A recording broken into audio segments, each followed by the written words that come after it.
सगळ्यांना एक हातून विनंती करतो की लग्न कार्यामध्ये आपण दिवसेंदिवस प्रथा वाढत चालल्या. पूर्वी आपल्या आजोबा पंजोबांची लग्न मानदेव डहाळे टाकून आणि एक साधा विधी केला जायचा, ते लग्नही टिकले, त्यांनाही मुलं झाले. आणि आता जे काही पैशाची नुमाईश, नुसता पैसा उधळायचा आहे.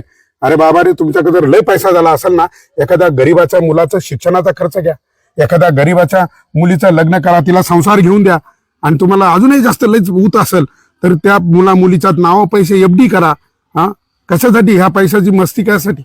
हा, आता आपण पाहिलं मागे वाडीवाऱ्याला जाताना एक जोडपं एक ट्रक खाली गेलं. कुठं चाललं होतं ते? हळदीला. अरे हळदीला सुद्धा लग्न एवढे लोक कशासाठी आहे? हा, म्हणजे आपलं भान आपण विसरत चाललोय का? कसा तरी 2 नंबरनी पैसा कमवायचा आणि मग तो उधळायचा. आणि मग ते पाहून दुसऱ्या रेशील लागत, नाही त्याचा मांडव एवढा झाला मग मी एवढा मोठा करीन. या स्पर्धा सोडा. एकमेकाची जिरवायापेक्षा पाणी आडवण पाणी जिरवा, तिथं शेत्या फुलवा आपल्या. अजून एक मराठा समाजाला माझा संदेश आहे, हे लग्न पत्रिका जुळवून वगैरे लग्न, ह्या भानगडीत लग्न मोडामोडी करू नका.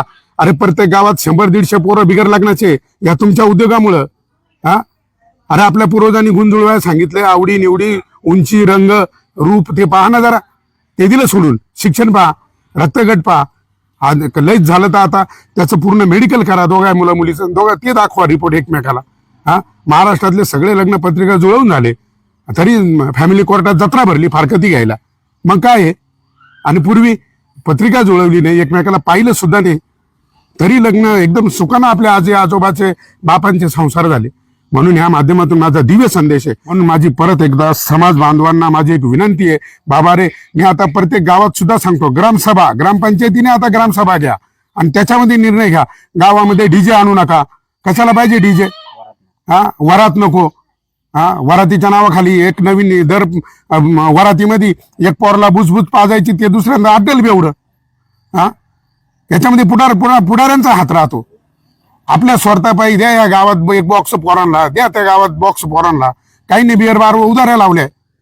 म्हणून त्या पुढाऱ्यांना सुद्धा आता माझे ह्या माध्यमातून एक आव्हान आहे की हे तुमचे रिकामी उद्योग बंद करा.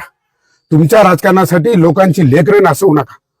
आणि मराठा समाजाला परत एकदा विनंती आहे का बँड बाजा हळदी, आता हळदीला बापरे एका लग्न एवढी गर्दी, हळदीला किती गर्दी राहते, कशासाठी ही? हा उत्माद कुठे चाललाय?